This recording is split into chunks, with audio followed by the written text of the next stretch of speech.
நம்ம எல்லார் வீட்லயும் கண்டிப்பா இந்த ஒரு பழமொழியை யாராவது ஒருத்தர் சொல்லி கேள்விப்பட்டிருப்போம். ஏதோ ஒன்று தேட போய் ஏதோ ஒன்று கண்ணில் பட்டுச்சு அப்படின்ற மாதிரி தான் எங்களுக்கு ரீசெண்டா வந்து பாத்தீங்கன்னா நாங்க ஒரு பொருளை தேடி போக நாங்க அதை எதிர்பார்க்காத இடத்துல ஒரு பொருளை வந்து கண்டுபிடிச்சோம் அப்படின்ற மாதிரி தான். அப்படிதான் இந்த நியூ ரிபப்ளிக்கோடைய 10 வாட்ஸ்க்கான ப்ளூடூத் ஸ்பீக்கரை வந்து கண்டுபிடிச்சோம். இதை எங்க கண்டுபிடிச்சோம் அப்படின்னு சொல்லி கேட்டீங்கன்னா பிளிப்கார்ட்ல கண்டுபிடிச்சிருப்பா, இல்ல அமேசான்ல கண்டுபிடிச்சிருப்பா, இல்லனா இந்த நியூ ரிபப்ளிக்கோடைய வெப்சைட்ல கண்டுபிடிச்சிருப்ப அப்படின்னு சொல்லி கேட்டீங்கன்னா இங்க எங்கேயுமே கிடையாது.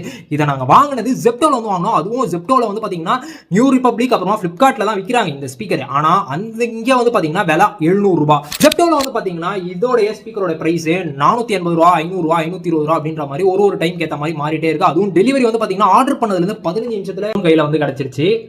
இவ்வளவு கம்மியா இருக்கே அப்படின்னா ஒரிஜினல் ப்ராடக்ட்டா இருக்குமான ஒரு டவுட் வந்துச்சு. இதான் சார் நம்ம பைய புத்திங்கிறது. அதனால ஆர்டர் கிடைச்ச உடனே பிஎஸ்ஐ நம்பர் எடுத்து பிஎஸ்ஐ ஆப்ல போட்டு செக் பண்ணோம். இது ஒரிஜினல் ப்ராடக்ட் தான். அவசரப்பட்டு சந்தேகப்பட்டீங்களே சார். மன்னிச்சுக்கப்பா.